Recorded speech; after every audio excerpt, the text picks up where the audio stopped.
म अस्ति जापान आउने बेलामा आमा के भन्दैथिन् मलाई फोन गरिन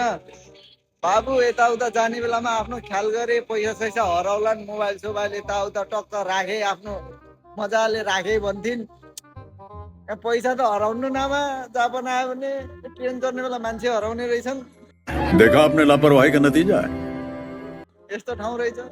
2 घण्टा भइगयो घर जानलाई बाटो हेरेको छु कहाँ हो थाहा छैन त्यही लिफ्टमा रमा छु बसेको छु कताबाट जाने हो थाहा छैन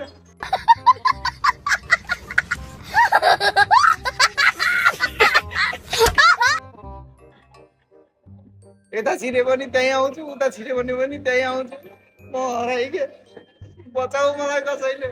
कस्तो टेन्सन भयो यस्तो टेन्सन हुँदा पनि बियोस हुँदिन त के भएको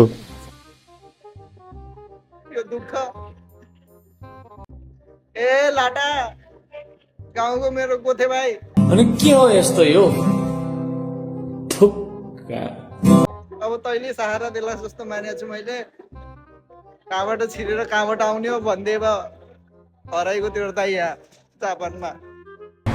अझै यस्तो छ अब यहाँ बसेर अब मुख हेर्दाखेरि टिट लाग्छ यसको बानी बेहोरै त्यस्तै छ केही भन्ने अनि राम्रो कुरा सिकाउने हो भने भर्खर भन्छु राम्ररी बाबु यस्तो गर्ने नै भन्ने हो भने 2 मिनेट पछाडि बिर्सन्छ